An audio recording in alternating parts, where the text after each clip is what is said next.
Well, it's Thursday night. What's up, everybody? And this is Random Topics Thursdays on channel Gbu 2786. This is Gavin Reshaw, and I'm with Gavin Reshaw Presents. Whoever you are, wherever you are, I hope you are blessed and doing safe. And as always, uh, we have our distinguished guest who we love having him come on and give his thoughts and opinions on many things that are going on in the world today. Our brother Shawn James. Shawn, what's good, man? I'm good. How are you? I'm glad to be here.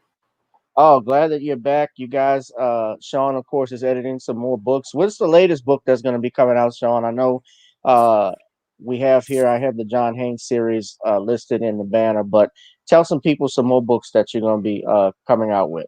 Well, I have the new, the proofs of the new books right here. And the first new book, which coming out on March 20th, is John Haynes Taking Care of Business. And in this one, the John Haynes is breaking in a new partner to help him investigate a case where he's trying to find out which executive at the company he's in charge of put out a contract for his murder.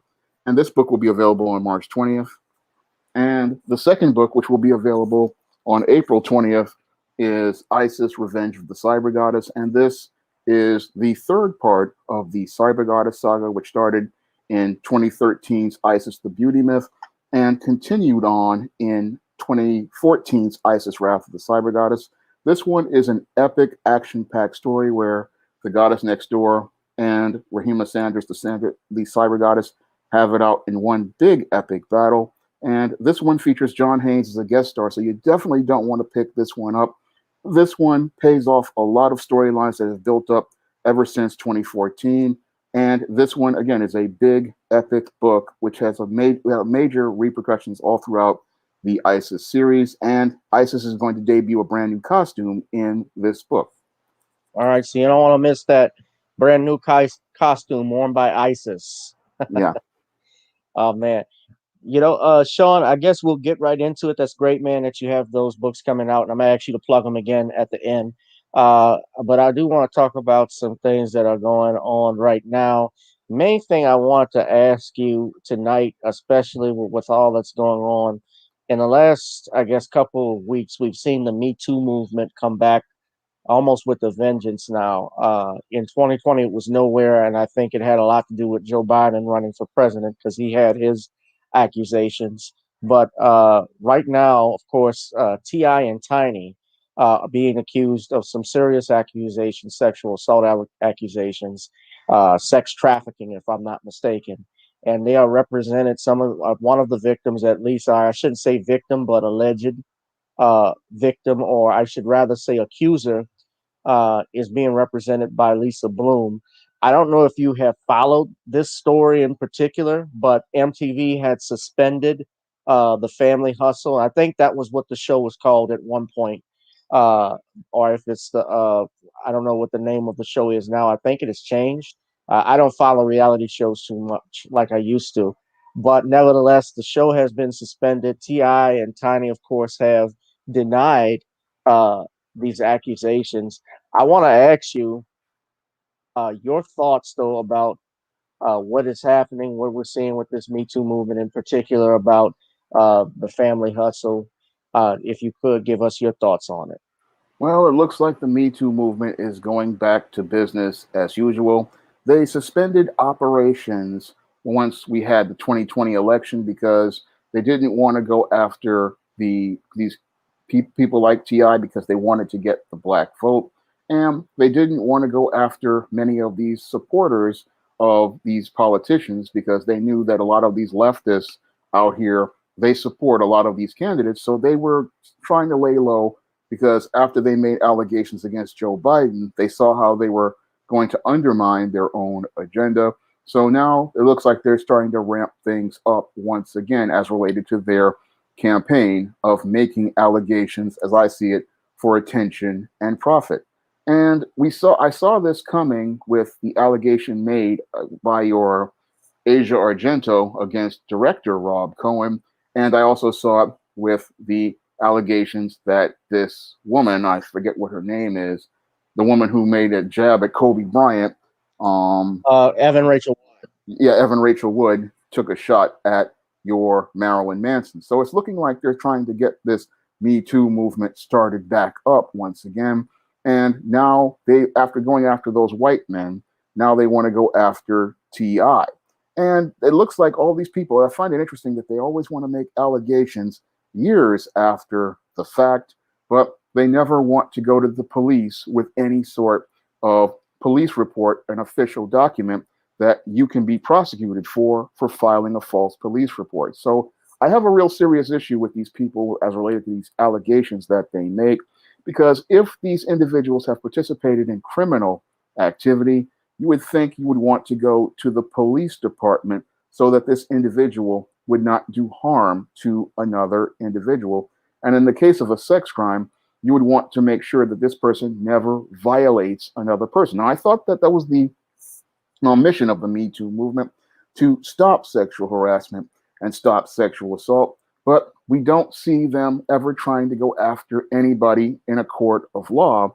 And that's something that I find to be quite questionable, because, again, if you really want to stop these acts of sexual violence, which is what they are, you would go out here and file police reports, and you would try to get this individual prosecuted to the fullest extent of the law. But these women, what they do is try these cases in the court of public opinion, and Right. they are more gratified with getting somebody fired or losing a job. But that doesn't stop the sex crimes, or it doesn't stop this person from participating in sexual predatory behavior. So I look at these Me Too women and their resurgence, and again, they already lost credibility over 2020 with the whole Joe Biden incidents, where it's related to that the woman who allegations were making allegations, and then they were quickly buried. And they also lost credibility when it was found out that many of these Me Too women were out here spending money on these expensive resorts and business trips, and not using this money to help out victims of sex crimes. Right. That was I think that the woman from the Times Up movement. And I don't know what the difference is between Times Up and Me Too, but they've essentially wanted the same. And this was a black woman, and I remember her son.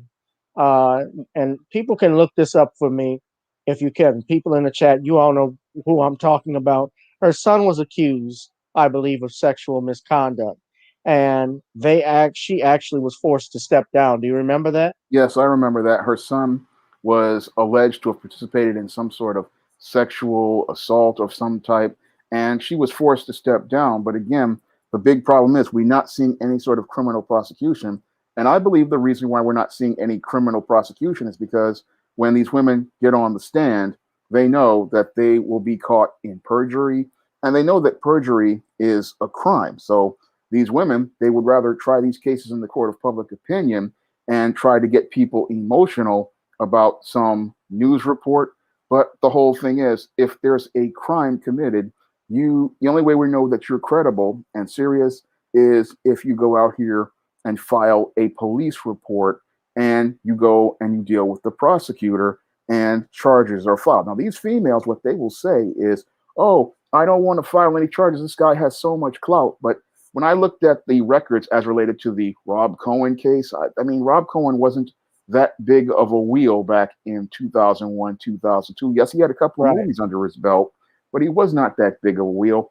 Marilyn Manson, there were allegations made against him, but he was far past his prime from his early 1990s days as related to being a pop musician who was popular with the goth subculture. So she's making allegations, and again, nothing's connecting.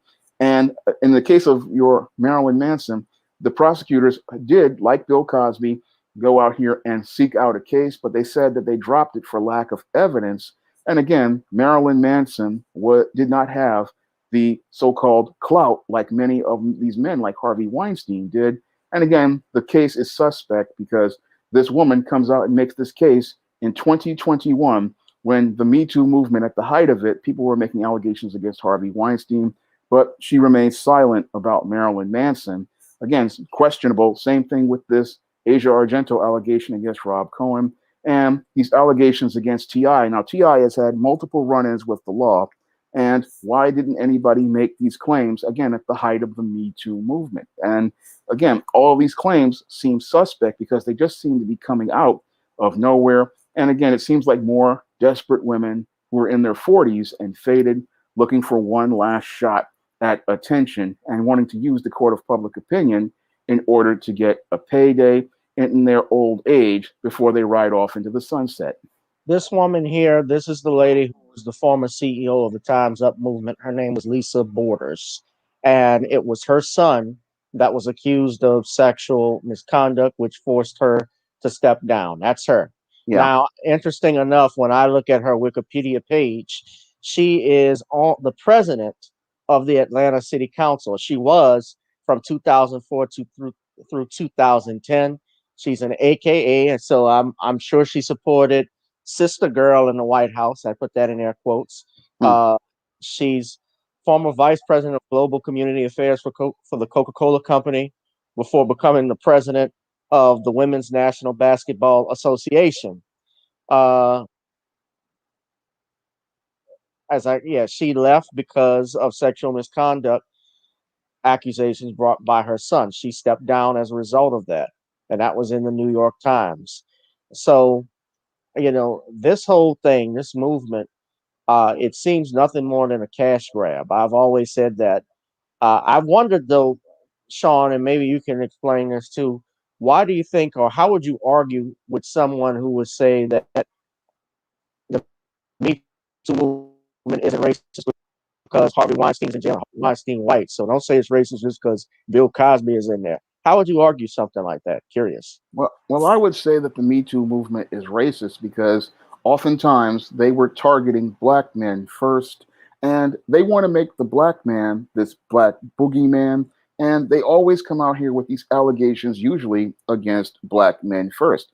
Now, the original intention of the Me Too movement was to go after black men, and they wanted to make Bill Cosby a brute and then use that as a stepping stone towards going after other black men, such as R. Kelly, Right. such as Jamie Foxx, such as Morgan Freeman, Michael Jackson. and Michael Jackson's, whose estate, his legacy, they want to go after that. And what they want to do is use this to make the black man the boogeyman. Cuba Gooding Unfortunately, Jr. yeah. And what unfortunately happened was Roger Ailes wound up giving a settlement to Gretchen Carlson for $20 million, and the white females' hypergamy kicked in, and that blew up the entire Me Too movement. And instead of it going after the black men, the white females, what happened was their hypergamy kicked in, and they saw they could get a bigger payday at the expense of these white men. So they started to go after those white men once they saw that Roger Ailes gave Gretchen Carlson that $20 million. And that's when the whole Me Too movement completely backfired and blew up in most of these white supremacist faces. Their original plan was to go after black men, and they do go after black men. They're still going after black men like your T.I. and many other black men. I can even see in the documentary HBO Max put on with Tiger Woods how they're trying to take shots at him. But the ultimate goal of this movement is to demonize the black man, demonize the black man's image, and try to present the black man as a black brute and a sexual deviant, and tell the lie that, oh, the black man, like Bill Cosby, has so much influence and power. But what has happened is these white men are now being revealed to be the ones who participated in all of this deviancy and debauchery. And these white women are doing this because a lot of these white females are in their 40s. They have aged out of the acting system. There are no more acting jobs for them. There's no more Lifetime movies for them to star in. So they're looking for a way to get paid in their old age. And the way they get paid in their old age today is by making allegations of sexual harassment and sexual assault against these white men. And they were thinking that, oh, we'll use this Time's Up and there's a way to pay some of them off. But some of them are trying to still go for the bigger payday by trying to revise history to make themselves out to be victims. But a lot of these females were the ones who were on the casting couch. A lot of them were trading sexual favors in exchange for roles. A lot of them were out here trading their bodies, and now they can't trade their bodies anymore because they have hit what many men in the manosphere and the men going their own way groups say is hitting the wall and can no longer trade on their looks. And now what they want to do is revise history of these stories where they were complicit as related to the truth, and make themselves out to be victims and try to use those stories as an effort to try to get some hush money out of these studio heads and other people so that they can live comfortably in their old age. That's what this is all really about. But what they really want to do is use the black man as the boogeyman, use the black man as a scapegoat. But the black man does not have any power or clout in Hollywood. Anybody who studied the entertainment industry knows black men don't have that kind of power. We cannot do anything, and especially if you look at the case of Bill Cosby, I mean, these white women back in the 60s was near the Jim Crow period. I mean, what black man during the Jim Crow period had any type of Right. power as related to a white woman? If a white woman as much as said a black man did something to her, he was going to the jail for the rest of his life. So when I looked at that story, I said, that's just completely false if these women were saying, because we know that in 1968 or so, Bill Cosby was on I Spy. He was a young and up and coming actor. He had no clout whatsoever. He never had that kind of clout. And even Harvey Weinstein Right. didn't have that kind of clout.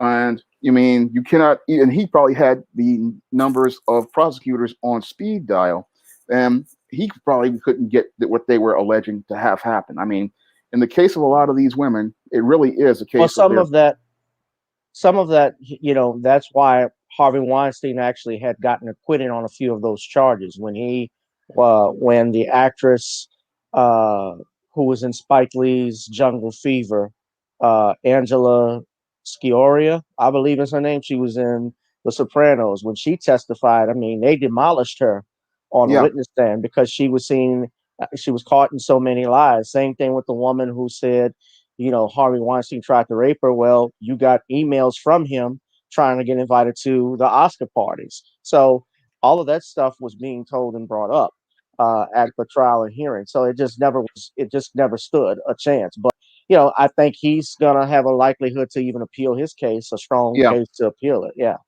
Yeah, because these women have no credibility. Because anybody who knows the entertainment industry and has studied it like I have for over the last 25, 30 years, we know that there's something called the casting couch. And we know that there's a lot of women who will trade their bodies in exchange for opportunities with these agents, with these directors, with these producers. I mean, even Rosie Perez talked about this as related to Spike Lee. And we know that this goes on. And a lot of these women, they're upset because they didn't have the superstar careers that they expected to have, and they didn't understand how the business really works. I mean, yes, you can trade your body for parts when you're younger, but a lot of times these are small productions, and there's no guarantee that you're going to be a superstar. And what has happened is these women can no longer trade their bodies, and a new generation of younger women are coming up. So now they want to try to rewrite the story to make themselves out to be victims. But there really is no victim in many of these situations. It's just that a lot of these females made really bad choices, and they don't want to live with the choices they made on their road to coming up in Hollywood. Yeah, most definitely. And you think that with this thing going on, do you see Ti, for instance, you think he will be going to court over this stuff, or you think this is just something? Because I mean, Cuba Gooding Jr., I don't even know what's the status on his thing. I mean, his case has been pending for the last couple of years, if I'm not mistaken. Yeah, I'm hoping that it doesn't go to trial because I'd hate to see, Ti wind up in the legal system again, and it's not really going to look good for him because he's already had previous run-ins with the law, because he's already had numerous run-ins with the law previously, Yeah, and this could be the case that actually sinks him. And with Cuba Gooding Jr., his case has been in limbo over the last year or so. So we really don't know what could happen to this. But when it comes down to black men in the legal system, it's never a good thing, because oftentimes we see what happened to Bill Cosby, how they used hearsay witnesses just to get Bill Cosby convicted. And what the Me Too movement really wants to do is make the black man the boogeyman in this case, make the black man the bad guy. And what they want to do is get a new brute out there, because they know they've already lost as related to Bill Cosby's case. So what they want to do is find a new bad guy and make him the face of sexual predation and deflect away from white men like your Woody Allen and your Stephen Collins and many others in Hollywood. They want to deflect away from those white males. So they need a black man to be the face of it. And when they saw Ti, they said, okay, we've got a perfect guy right here. He's got this criminal record and this criminal background, and we can use this to turn him into the face of sexual predation. Yeah, Ti. Of course, it's interesting you bring that up because some of these accusations, I mean, going back as far as 2008 or 2009, I remember, I think it was around '07 or '08 when Ti had those gun charges because Ti really busted out into the scene around 2004. Would bring him out. Yeah, That was 2004, 2005. That's when his career really took off. And then, he did the movies such as ATL. And of course, he had American Gangster and so forth. And that's actually when all of that started. So, I mean, and I know Tiny, she is actually a, she's been in the music industry actually longer than T.I. because she was with Escape, the R&B group. So I just find all of this real, the timing of this all suspect. The fact that we're coming out with this after Biden has once again been put in office, and I think it's real strange. It's, well, not even strange. It just seems like it's a big money hustle. It started over, and it should tell everybody that Me Too should not even be taken seriously. I don't know at this point whether we, our people are taking it seriously or not. But especially after your Tyrannosaurus Burke made the comments that it's not her responsibility to go after black men. I mean, white men, excuse me. And so you're basically saying that you have no concern for black women if you're talking about sexual harassment or sexual assault because you're okay with just white men doing it, but you have no concern over black women. I mean, black men or even black women. What if a black woman is assaulted by a white man? And that has happened in history. So it just shows the mindset of these people, how crazy it is, and why we keep following it. And also, when Biden got elected, the irony of this all, Sean, if you remember, Kamala Harris actually said that she believed that Biden was a rapist and a racist. She said yeah, she believed the women that accused him. So that tells you the power of money yep, and how it can change a person. That's why, I have no respect for Miss Harris. I know there are people out there who will not like me for for criticizing her. I could give a shit. yep. And it just shows the hypocrisy of the DNC. I mean, she could sit there and believe Joe Biden, but then she's going to go and run with the same man she called these things and said it just shows how hypocritical she is. And it also lends to further destroying the credibility of this Me Too movement. Now, those allegations made by that woman, Tara Reid, they all sought to squash them. I mean, the Me Too movement, the Time's Up movement, the Silence Breakers, they all remained silent during the allegations as related to Tara Reid because they wanted to get something as related to tangibles for white female policies.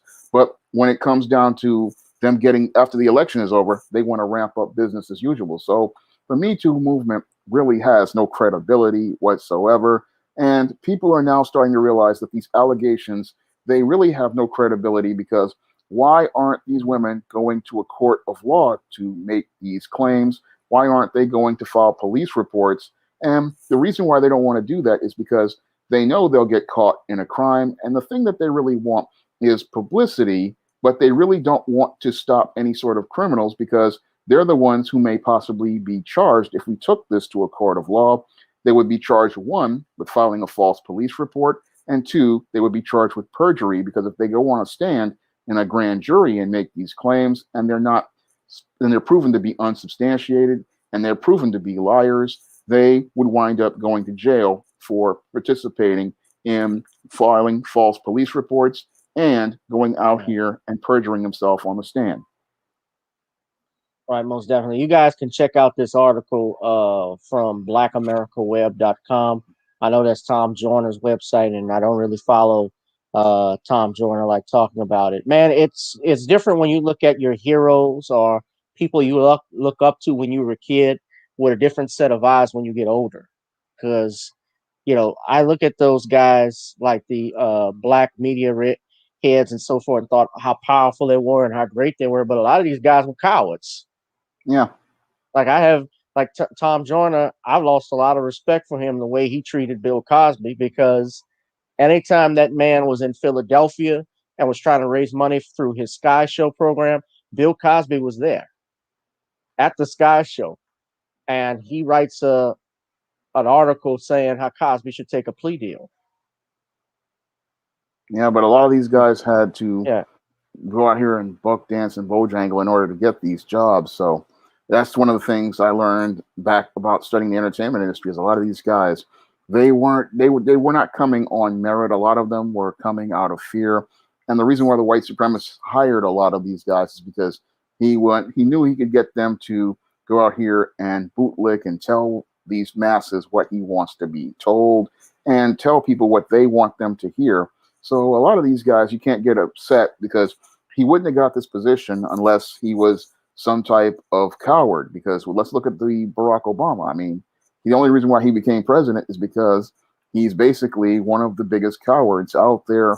I mean, he didn't really stand up for black people. So a lot of these so-called elite blacks we were taught to admire, a lot of them were some of the biggest cowards out there. I'm glad we're bringing this up because that's going to get into my next topic. Our brother, and shout out to Tariq Nasheed. I want to see if I can get to Twitter and upload this video. I'll take a look at this. This was something that was shown online. Somebody was taking pictures of it. Essentially, my next topic, which is how they had a video of Kamala Harris, Colin Powell, Barack Obama, as part of Black History Month and icons. In fact, someone I'm going to see if I can share it with you. It's just my internet is real janky. Is it slow and lagging? No, it's fine right now from what I'm seeing.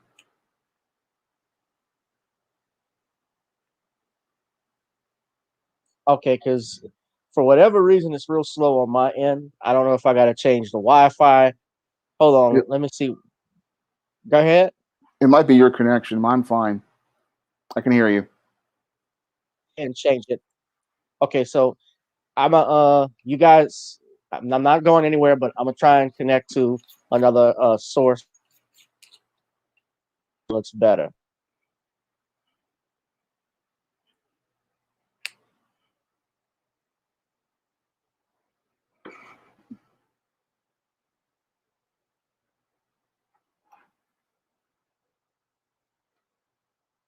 Okay. Okay.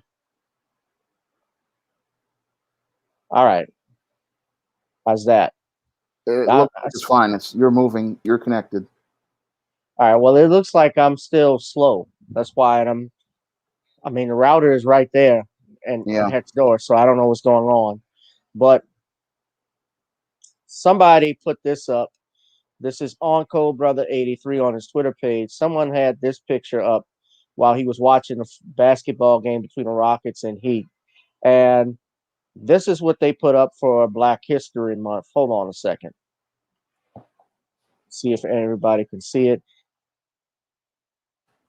I haven't. All right.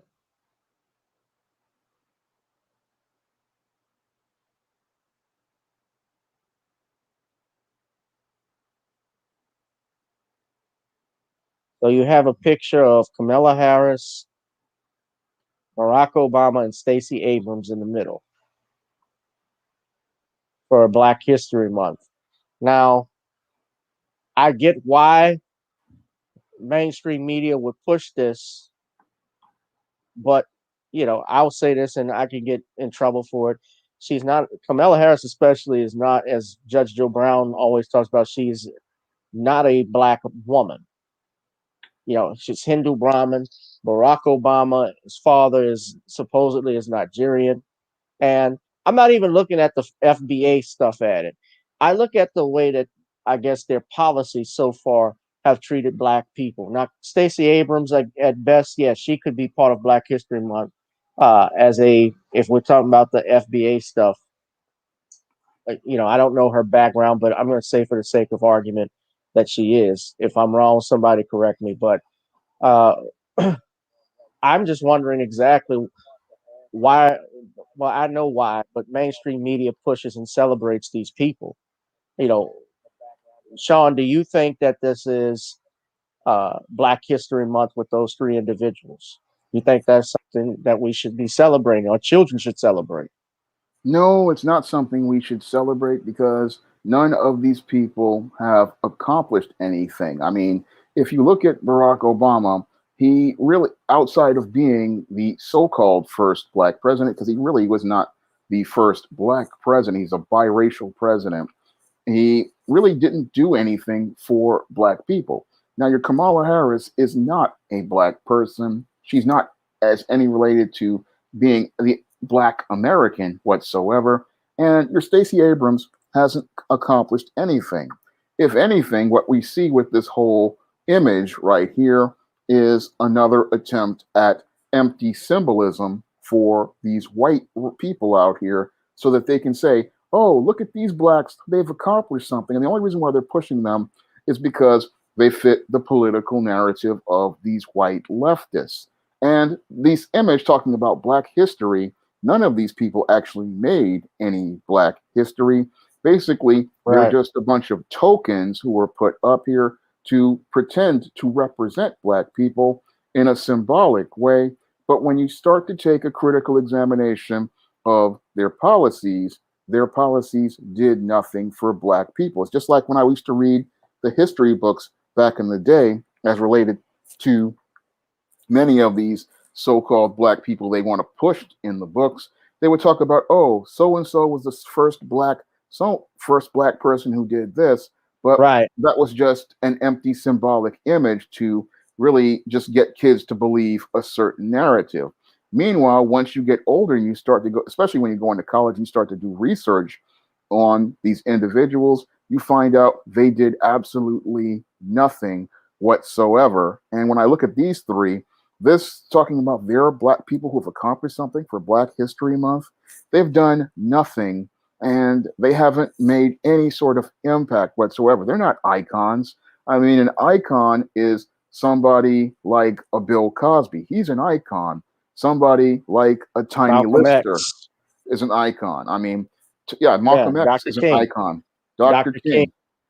I Rosa mean, Parks. Those are these icons. are those are Archie. icons because they did something major and they accomplished something significant. I mean, when I think of icons, I don't think of Barack Obama, a man who practically told us Trayvon Martin was his son. Meanwhile, his Justice Department allows George Zimmerman to get away with murdering Trayvon Martin and allowing many other black men not to get justice. When I think of your Kamala Harris, I don't see an icon from a woman who persecuted and prosecuted numerous black men and participated in unethical behavior like going out here and imprisoning people and maliciously leaving people who were already proven to be innocent in prison. So I don't see an icon there. When I look at Stacey Abrams, a woman who lost an election, how is she an icon when she lost the election as related to being the governor of Georgia? I mean, what has this woman actually done to be considered an icon? I mean, this is just, again, some white leftist trying to gaslight people into believing somebody is something that they aren't. And sadly, they have a lot of black folks out here drinking the Kool-Aid because if a white person tells them, oh, that's an icon, and you start to really look at it, you go, how is that person an icon? They haven't really done anything. I mean, you have to actually accomplish something in order to be an icon. You have to actually build something substantive to be an icon. And you have to have had a cultural impact in order to be an icon. And what this says is that the black community has extremely low standards because there's no pushback on this. And because a white person says this person is good, they're going to go along and say, okay, this is an icon because the white people told us it's an icon.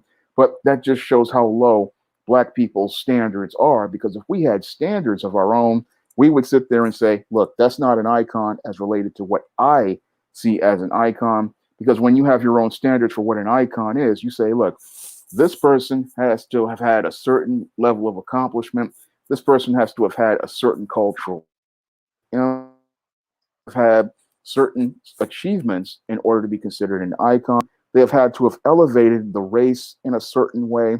And we're not going to take somebody who got a symbolic award or a symbolic gesture as an icon, because that symbol actually devalues what an icon is to us.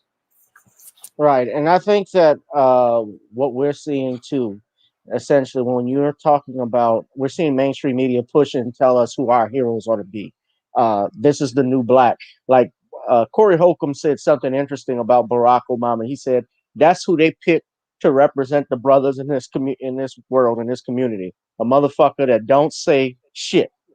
Because if you think about it, Barack Obama did not do shit as a black man in America, as you even said, he stood on the side while black men were getting shot and killed in different cities. We had Freddie Gray getting his neck snapped in Baltimore. Obama called those kids thugs and hooligans. We're all upset about Donald Trump and what he said, but we didn't see that same reaction when Barack Obama said it. And Barack Obama, the Congressional Black Caucus, actually sent a letter demanding that President Obama apologize for his remarks in Baltimore. You know, I look at Trayvon Martin. I look at Kendrick Johnson, the kid that was found rolled up in a mat. I look at Alton Sterling here in Baton Rouge. The family just approved after 5 years or near 5 years a $4.5 million settlement for him. Now, yeah, I remember when Barack Obama met with Alton Sterling's son, and his son was actually, I think, at one of the town hall meetings and so forth. But still, his Department of Justice, they did not pursue any charges against these men. Trayvon Martin's situation, I'll just tell you legally, it may have been difficult with the George Zimmerman thing because you still needed a state actor in regards to us bringing a federal charge against some individuals with because any municipality or state, although Zimmerman is a neighborhood watchman and perhaps there could have been a little wiggle room, but it might have been difficult. But the one with for sure was Eric Garner's situation, and that was on tape. I mean, that was police officers choking out a man. Uh, he wasn't given his day in court. He wasn't given due process. He simply said, I wasn't doing anything. And they came behind and used an illegal chokehold on this man. So, yes, his Department of Justice clearly failed. But on the other hand, when it was LGBTQ, when it was for illegal immigrants, when it was like that Orlando Post nightclub that got shot up, for instance, in 2016, President Obama actually went down to Florida to be with the families and give them comfort. Yep. So how do we celebrate something like that just because, well, he looked like us and his wife can dress, his wife's got a, like I still can't get over the fact that these Biden, as Tariq Nasheed calls it, the Biden sexuals were up there cheering and dancing when Biden was getting sworn in because Michelle Obama had on a red suit looking like Nick Fury. I mean, okay, she's an attractive woman, but that's all you care about? Well, We sadly, don't that's know how what. to do business. Well, Go ahead, sadly, Sean. sadly, a lot of black people, we just get caught up in the superficial. We get caught up in flash, and we don't think about substance. And that's what happened with the whole Michelle Obama situation. Is we're thinking about the suit she's wearing, and we're not thinking about the policies that the Biden presidency is going to offer us, or even the policies Barack Obama offered us, which was absolutely nothing. Yeah, I'm going through here. I want to talk about something else too that caught my attention. I talked about this on Queen Amadaya's show. I haven't seen you, brother, do a video on this. I'm waiting for you to do a video because I've seen you talk about him often. Uh, I'm just saying I want you to do a video because I don't want to have to pay for a video. But so and why I got you on. But I want to ask you about this. Did you see this clip with Swollen Martin? Uh, that's been circulating. I think I had tagged you in it the other day. I saw the video, but I haven't had time to do it just yet. And because I get so many off requests to make videos, and I'm just barely getting to some of them right now. I mean, the Super Glue Lady I got a week ago, and I got the YouTube pranker about a couple of days ago. So, I want to get to the Roland Martin one tomorrow, and I also have to do a one on this whole Ray Fisher situation. But I'm going to get to Starscream sooner rather than later. And I did see the video about him trying to deflect as related to tangibles in the black community. And that's par for the course with our favorite clown, Roland Martin, as related to him and these Washington politicians. He's just doing what a good bootlick does, cowering and buck dancing in front of his white slave masters. And I saw the whole thing, and he just talked in a circle, and it was just embarrassing to watch. And that's why nobody respects Roland Martin. Well, to be honest, I've had personal run-ins with Roland. Roland is an asshole, a jerk.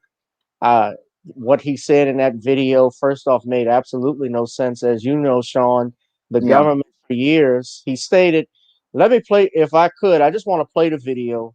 And I know you're going to do your own video, but if I could pull it up, I just want everybody to see how stupid this is and what he's saying. Right quick. Hold on a second.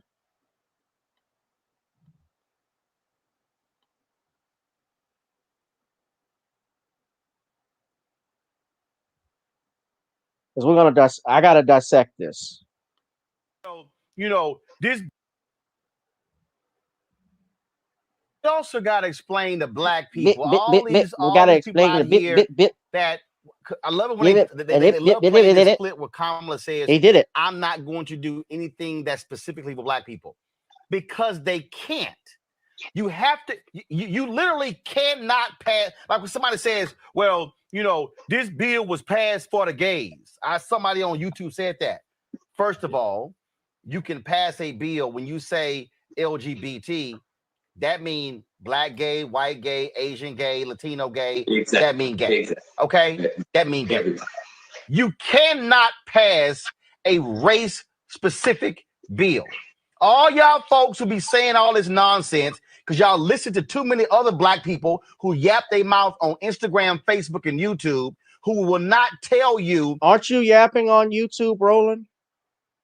Because I seem to think you were not working with TV1 or CNN.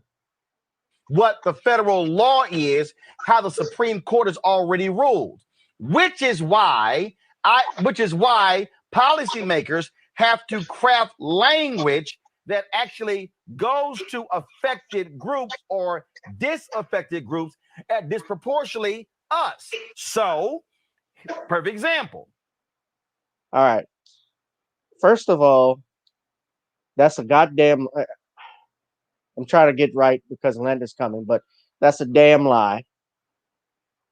Sean, you know that as well as I do, that it's a lie.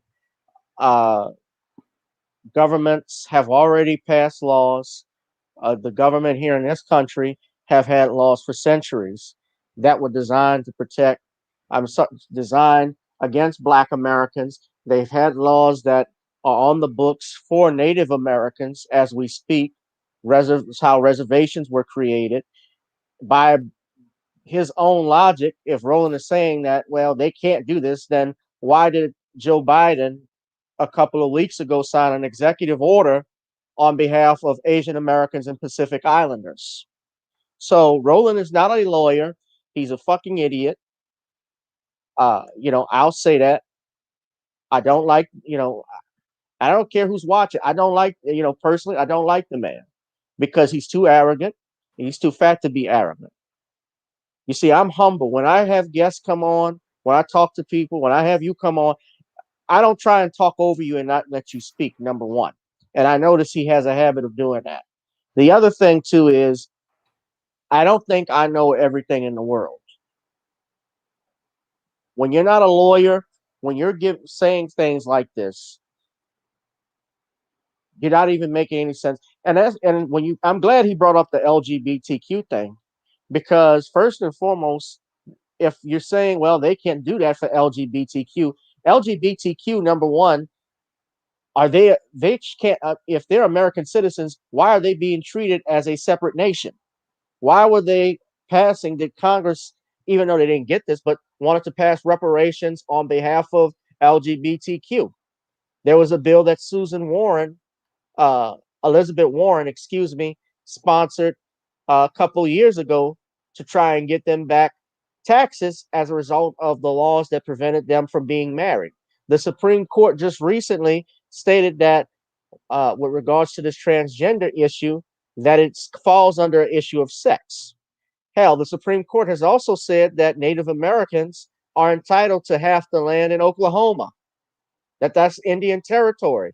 So you don't really know, like, this dude fool doesn't even know what the fuck he's talking about. And I'm sorry to be, saying this language for those that are watching, but I get pissed off when we got people out here who are pushed as the leaders of the community or people who are talking heads. Nobody really listens to Roland Martin that much anyway. He's lost followers, and frankly, it makes me upset when he's given a platform like this and spewing something, and he has the Secretary of Treasury, Biden's Treasury Secretary, on saying, "Oh, we can't do this, we can't do this," and they know it's a damn lie. And it is a lie because when we look at Joe Biden's executive orders, we clearly see that he has policies targeted towards members of the alphabet community. We see he has executive orders as related to Asians. And we see that he has policy aimed towards illegal immigrants, which are primarily Hispanics. And when we look at these policies that Joe Biden has implemented, we clearly see that Roland Martin is a liar, and we see that he's just looking to, again, bootlick for those butter biscuits because he's a buck dancing, I'm a bojangling, man. I'm a step biscuit. and fetch it minstrel. And I'm him an egg sitting there, McMuffin. and he's sitting there talking about this and saying, oh, there can't be any policy for black people because it's about everybody. And again, this is the same argument that Barack Obama made about being the president of America, not black America. And what's really sad is we have another black bootlick just looking to excuse the clear racist policies. I mean, what's really sad is we have these bootlicks looking to be a buffer and stand in the way of all of those black voters who are getting pimp slapped by this Joker Joe Biden and looking to excuse Joker Joe Biden, practically making a mockery of all of those black voters who went out here and put this man in the White House and tell them that, oh, he's the president of the United States and he has to do a policy for everybody. But what's really a slap in the face is a person who is not a citizen can get policies directed towards them, but a black American who is a citizen who actually voted for this politician can't get a single thing done for them. That is the ultimate insult. And what's really more insulting is you have this black bootlick trying to justify this in order to try to sway some favor from a man who clearly has no respect for him. It goes into a video. Man that has no backbone. Yeah, he's a jellyfish. I mean, this is something I talk about in a video that's coming up. How some of these black folks, what they would rather have is a white person make a mockery of them than be respected by other black people. And that really is the sad state of black America these days. We have a group of black folks out here who would rather be made mockery of and rather be a white man's court jester like Roland Martin rather than be respected in their black community by other black people. Yeah. And roly poly, this is the thing too. There's a reason why Roland is not on TV1. Apparently, that thing that happened when Dr. Umar Johnson, a while back, when he had Umar on and he had those two coons, and ambush Dr. Johnson, and he had no control over the panel, no control over the moderating it as a moderator and television host. He did not control it. And essentially, that's really where it happened, because I even said in a tweet I was so disappointed in the way he acted, but Roland acted like a damn jerk about the whole thing and was going back and forth with me on Twitter, and he has been called out for all of his stuff. And yeah, the dude is a straight up idiot. You know, this is a guy that was caught giving answers to Donna Brazile so he could help out Hillary Clinton when she was in the debates against Trump. You remember that with the I haven't seen questions? I haven't seen it, but this is Yeah, but typical. Donna Brazile had to step down. She had to step down from her post because she got caught cheating, trying to help Hillary Clinton. And Roland was giving questions. Bip, bip, bip, bip. Here you go. I want to be deputy press secretary for Madam Clinton. That's essentially what it was. These Negroes looking for a job, man. Well, the way you get a job is not by bootlicking and brown nosing, because if you do that, people are not going to respect you, and that's one of the big problems with the black bootlicks is they don't understand that you need respect in order to get anything in this world, and the more you go down and bootlick and brown nose, the less respect people have for you. And I talk about this in an upcoming video coming out tomorrow.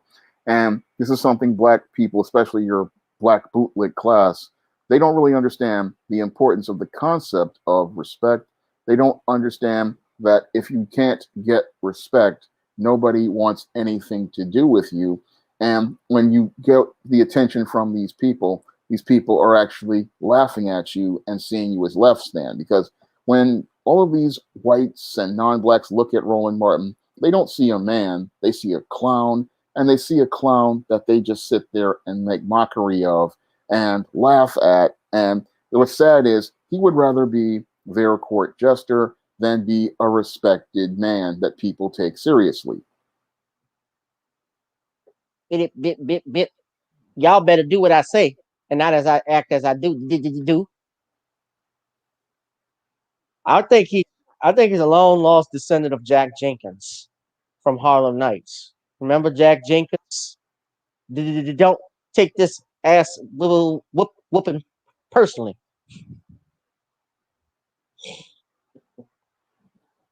You can smile, Sean. Yeah. Uh, Nothing makes you laugh, Sean. Gosh, unless it's Halle Berry or it's Meghan Markle getting in trouble. And I laugh at other things. I just don't do it on the air because I'm trying to maintain a professional demeanor. I mean, I'm trying to maintain professional presence, so that's what I try to do when I'm on the air. okay, all right, understood. I'm a little laid back, I with the environment, but it's okay. Understood. I appreciate it, my brother.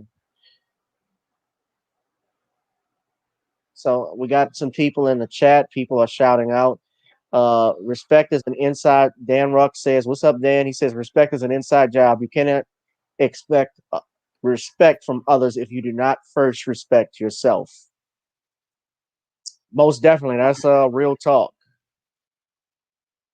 That's real talk. Robinson said, "Don't be sorry, Gavin. Let it out." I hear you, baby.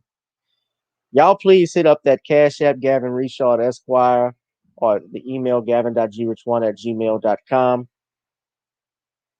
She asks, "Are you very reserved?" Yeah, I think Sean is just trying to be professional, so I respect that about him. So I'm I usually appreciate. laid back at home, but when I'm on the air, I have what people call a professional screen presence. And when you're on the air, you have to maintain a professional image because you really want people to see a positive image of you. So what I try to do is I try to maintain a professional image when I'm on the air because you have to leave a strong impression on people because Right, that's what's going to sell people, and it's also what's going to sell my work, like my books. right, yeah. His books like the John Haynes series, Eternal Night, and a few others. Yeah, Yeah. man, I appreciate it. Yeah, that's called good, bro. But, I just I see sometimes like when you do the Halle Berry videos and the Meghan Markle, and you talk with that accent. Every time you do that, I lose it. Yeah, well, those are my. I do. I have. I do like to write. I'm a funny guy, and I do different types of comedy here and there.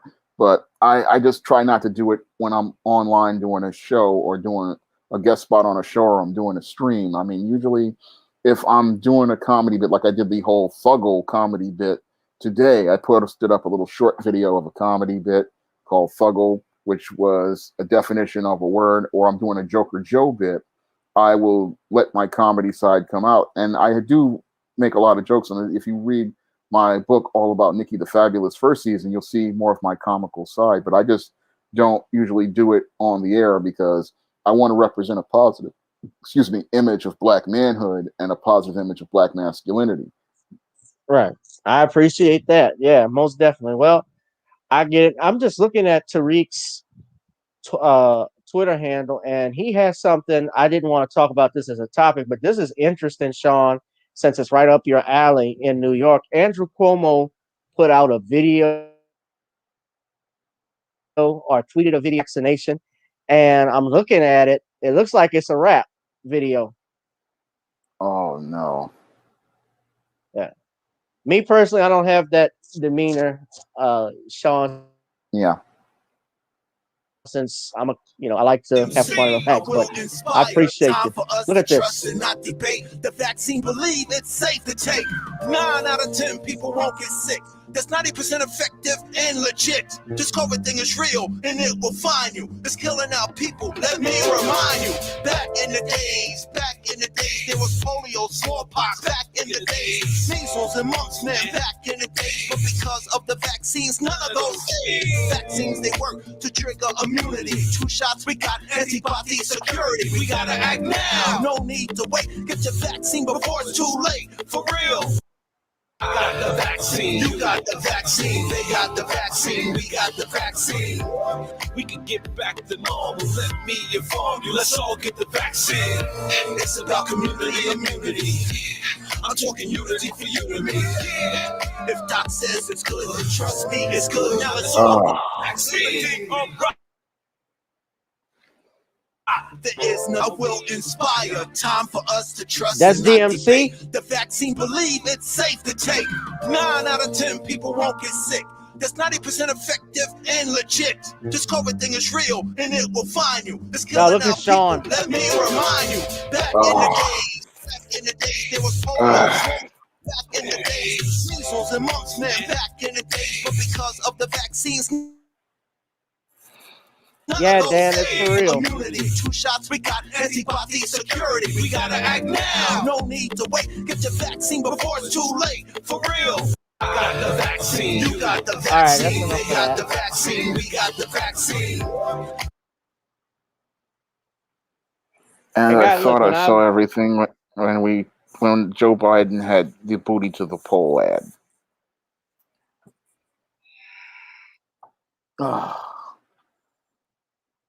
At least they didn't have strippers and pimps in this one. Yeah, but it just shows how racist these leftists truly are and how little they think of black people. I mean, they basically see us as a bunch of buck dancing clowns. This is embarrassing. It's like this just shows us how the white leftist sees black people. They don't see black people as human beings. They basically see us as less than. And this type of pandering ad is an insult to black people.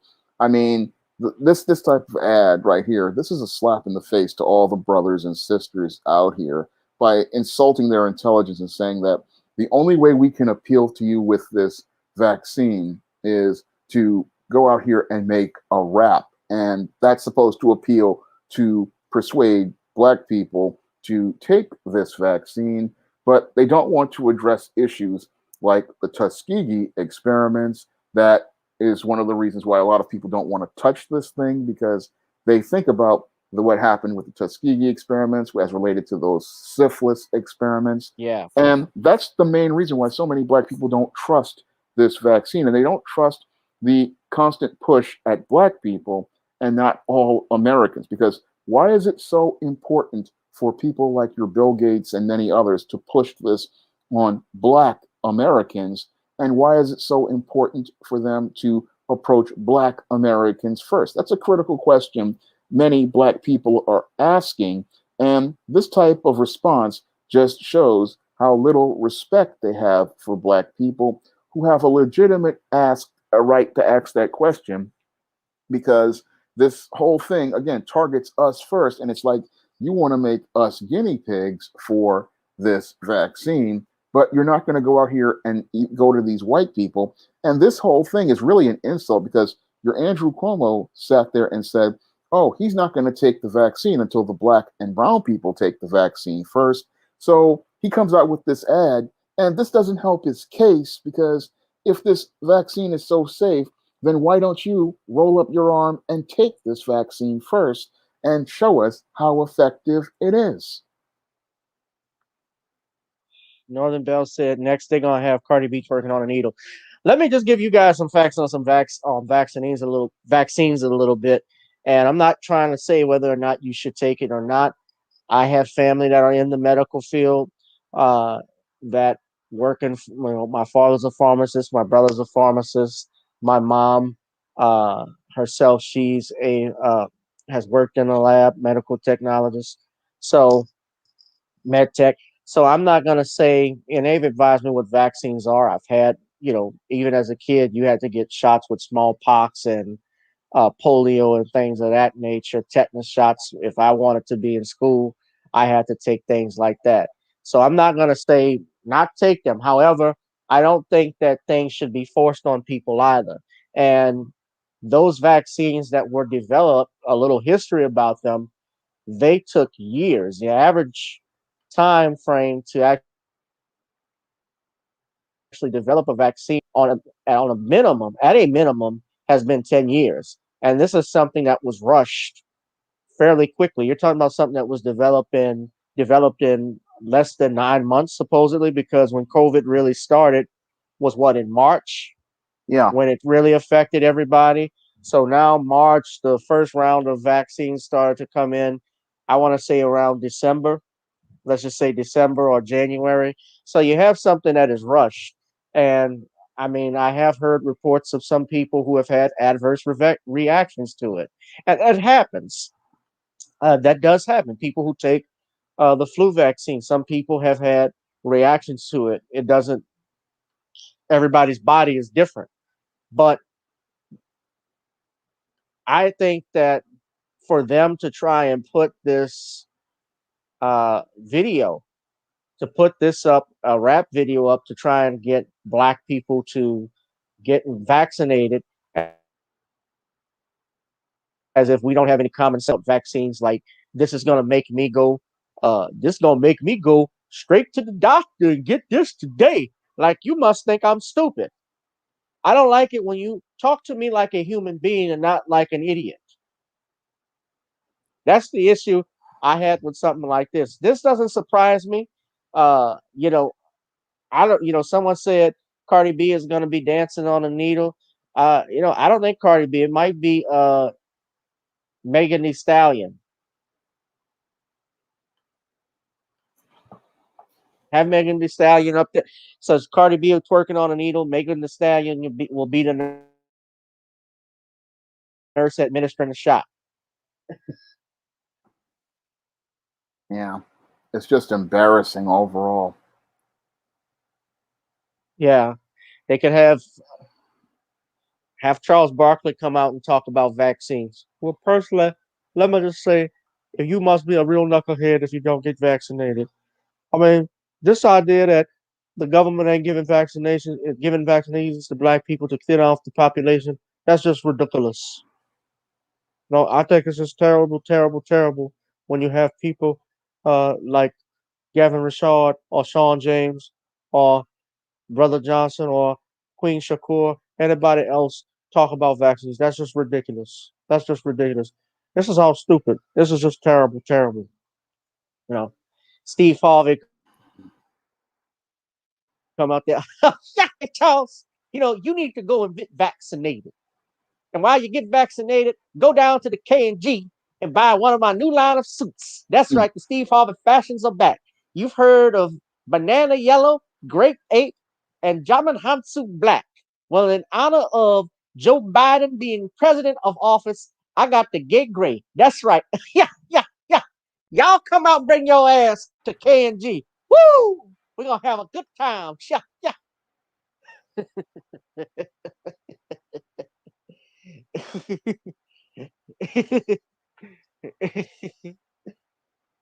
Yeah, I think my version of Steve Harvey is a little bit better than Godfrey's because Godfrey's doesn't have the said part now. Mm. Said.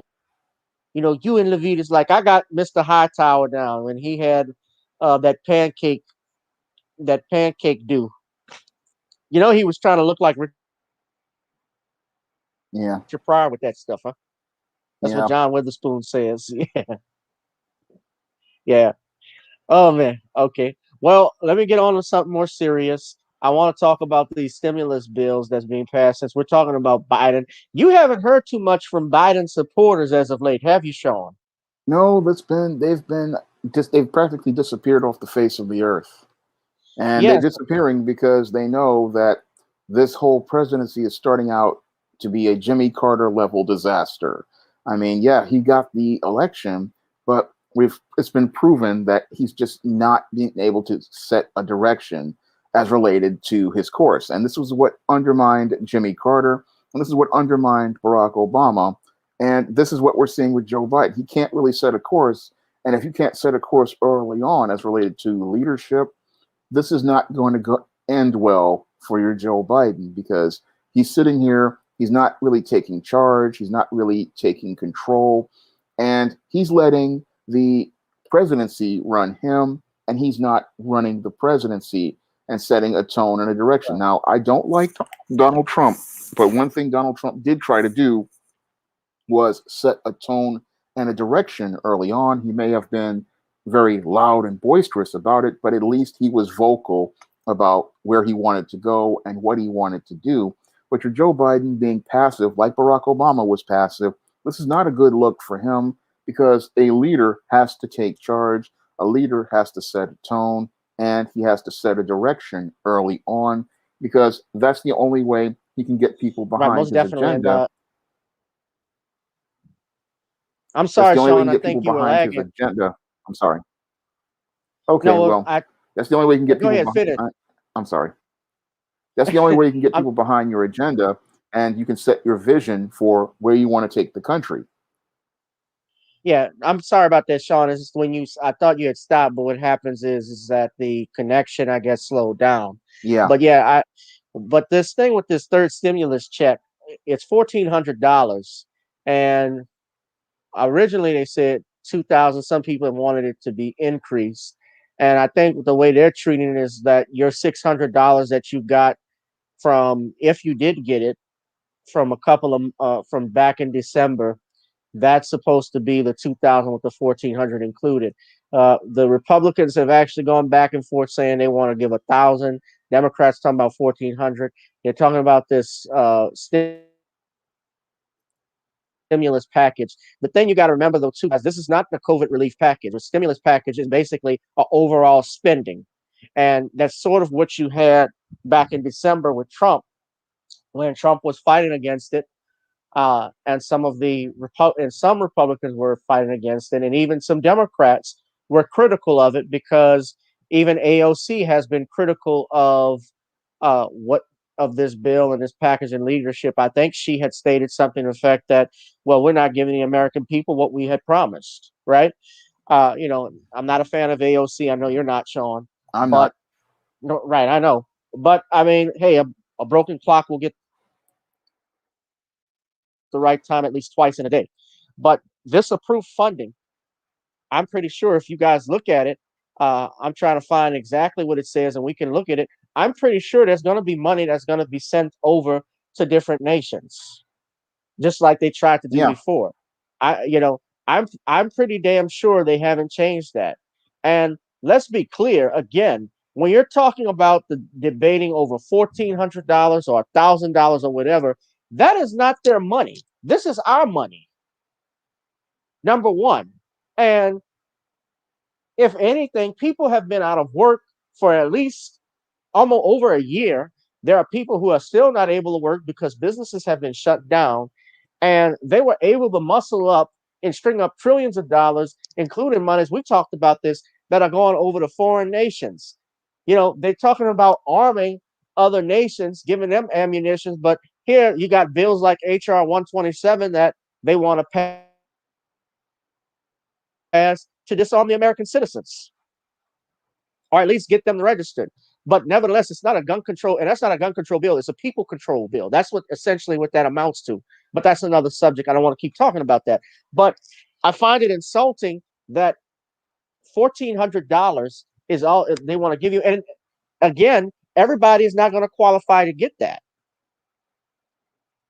Well, if they pull this swerve, that's the end of the Democratic Party. And they're going to lose big in 2022 if they don't give people that $2,000 they promised them. Now, we see the start of a Biden swerve as related to the $1,400. He wants to say, oh, you got your $600 before.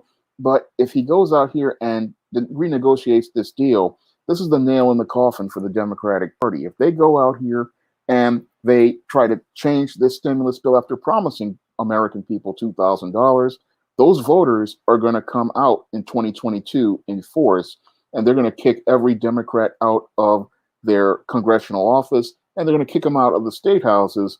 And the Republican bloodbath that I see coming in 2022 is going to be 10 times worse. And this may be the thing that kicks it off, because I remember back in 2009, Barack Obama didn't sign an unemployment benefits extension, and he let the House and Senate go on vacation. And that was the nail in the coffin for the Obama presidency back in 2009. That was the start of the beginning of the end of the Obama presidency. He didn't look out for the American people, and he gave these politicians a pass to go on vacation instead of taking care of the needs of the American people during that recession. And we went from people thinking that they were going to get hope and change and relief to people becoming very apathetic, very cynical, and very angry. And this isn't something that could reignite the powder keg that we saw on January 6th, because we have a lot of American people out here who are suffering out here. Again, we have half the country still unemployed. We have half the country not able to pay their bills. Half the country still dealing with evictions and losing their homes in foreclosure. And your Joe Biden and the Democrats are playing a very dangerous game, a game that they may wind up losing big on in 2022. And if they don't pass this legislation and get it through, they're going to be through as a party, because this is going to be the nail in the coffin for them. Because if you don't get these American people stimulus checks with half the country still out of work, many small businesses practically gone and probably never able to come back, and most of the American people still suffering, you don't get this through, the Democratic Party is through, because they promised that they would do something different than Donald Trump. And here it is, they're not able to deliver on any goods. And here we are, only about 2-3 months into this Biden presidency. You said you could do something better. You said you could deliver for the American people. And when you have people in their own party bickering and arguing over giving people money that they work for, that's a slap in the face to all those people who voted for Joe Biden. And this is not going to look good for their long-term reelection. And this may practically dig the grave for the Democratic Party, which has already alienated enough people as it is, with many of their crazy policies and many of their crazy executive orders, which were for illegal immigrants in foreign countries. This may be the end for them as it stands. And a lot of them aren't looking at the big picture and seeing the big picture. They're so caught up in their feelings about Donald Trump, they're not thinking about the American people. And they're about to make the same mistake that the Clinton House and Senate majority and Democrats had in 1994 made, the Barack Obama House and Senate majority made in 2009. And this may be the third time they make the exact same mistake. And this time, this may be the end of them once and for all.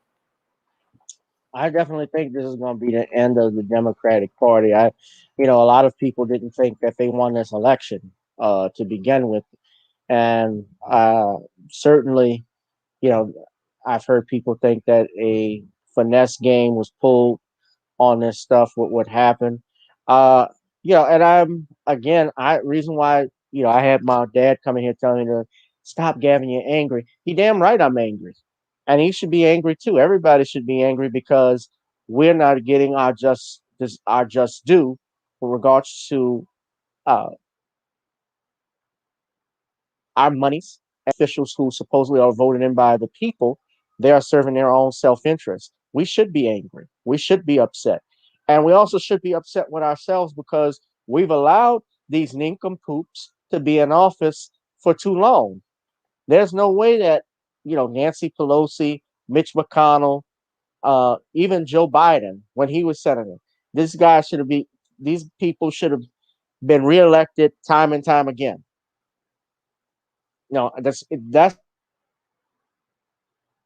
the part that gets me. We allow this stuff to go on and we don't challenge it.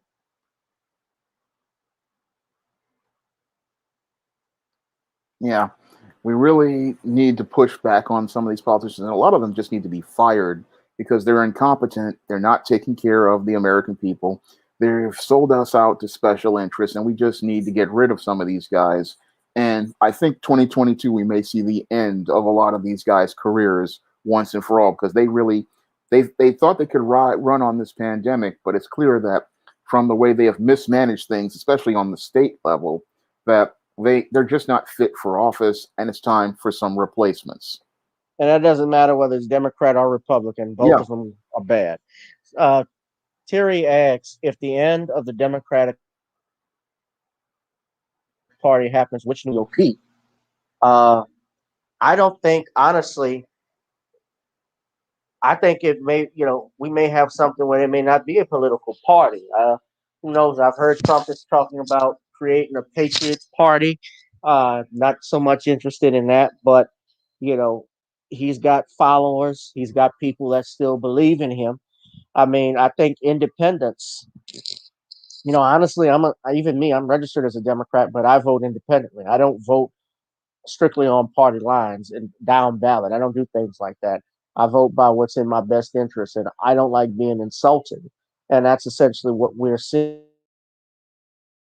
And and they that's what like, we of are course, as we. seeing. I'm sorry. That's what we're seeing. They just insult your intelligence. I mean, booty to Right. the pole, that rap video. It's just you don't respect your constituents to approach them in an intelligent fashion. You make basically a mockery of black people like this, and then you expect me to go out here and vote for you.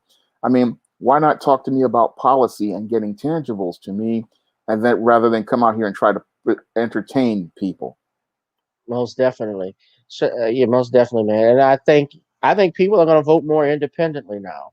Uh, you know, what I look at, and Judge Joe Brown has talked about this when I've been on his show. He said something very interesting about how you should still stay in a party, but still vote independently of that. So that way you can decide who is in, the primaries, because that's the main reason why, honestly, I'm still registered as a Dem is to vote in the primary. But to be quite honest, the people who are even selected in those primaries, like we say, some of them don't have a shot. A lot of them betrayed us, like even Bernie Sanders back in 2016 and was going to do great things. But then, he cowered recently over a lot of things. He's not in support of reparations. Uh, he's made that abundantly clear. So I don't really have any support for him uh, anymore. But I think, and he's an independent, but he's votes on as a Democrat. So what I'm looking at, I'm thinking just voting independently and see what's in my best interest. Or do what W.E.B. Du Bois said went back in the 1956 election. He sat out. He said none of these candidates are doing anything to address the color problem in this country, the Democrat or Republican. Eisenhower wasn't doing it, and neither was his opponent. So he said they will not get my vote, and that's how we got to be. Yeah.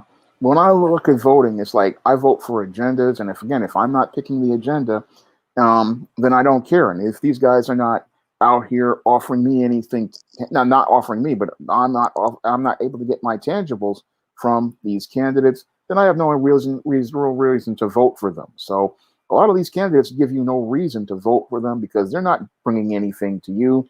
All they are out here is pushing somebody else's agenda, and I'm not voting for somebody else's agenda. Yeah. So most definitely. Uh, what I want to talk about next, Sean, y'all hit that like, share, and subscribe. on this channel. Yes, we got brother Shawn James here. You all check out his books like Eternal Night. He has the John Haynes series, which is on Amazon.com. Uh, what I want to talk about too, Shawn, this next topic is on guerrilla warfare.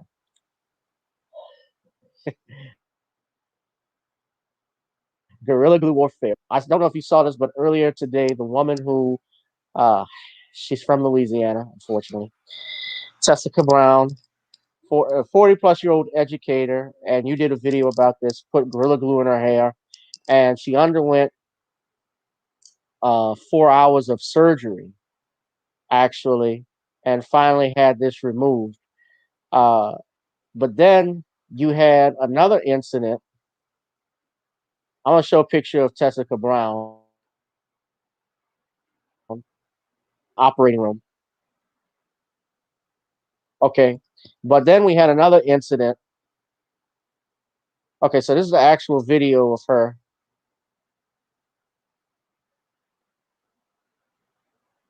Somebody actually did this for free. This was a black this was a, I don't know if he was black, but they say a Ghanaian surgeon was a black doctor who actually got that out of her hair.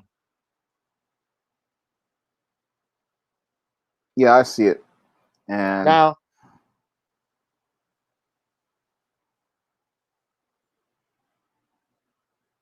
Dr. Michael Oben, that's him there. He said it was a combination of medical grade adhesive remover, aloe vera, olive oil, and acetone to remove it. But that's not what I wanted to talk about. You had another fool that did the same thing, except he put it on a cup. And sadly, yes, he is also from Louisiana. My state is not getting a great rep right now.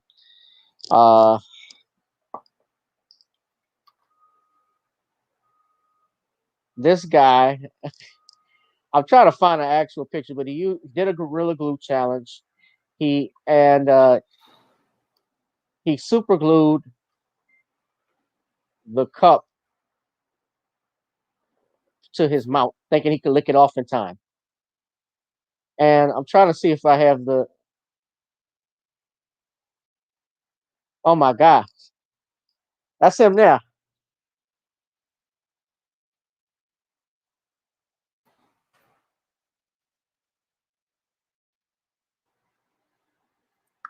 yeah, I see him.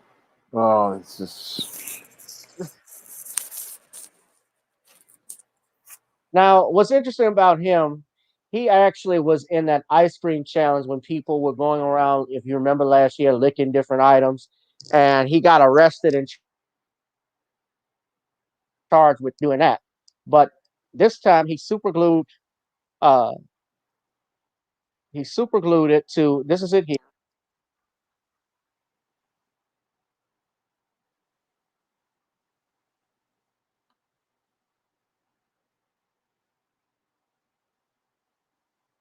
oh, this box of rocks, stupid.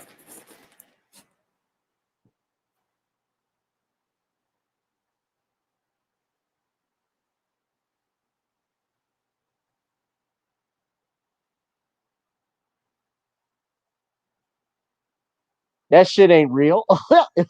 Yeah. Can you put some on my tummy? Yeah. Yeah. Uh Come on, I can laugh at this one.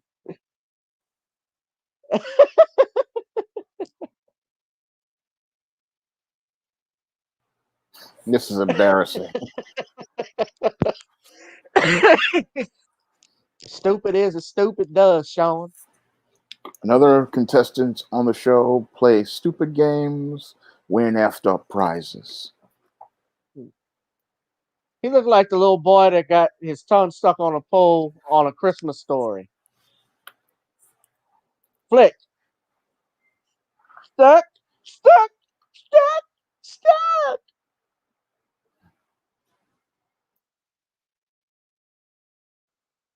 Yep.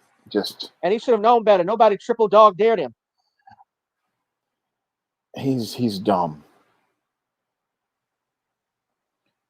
It's just an embarrassment to look at. Grown men.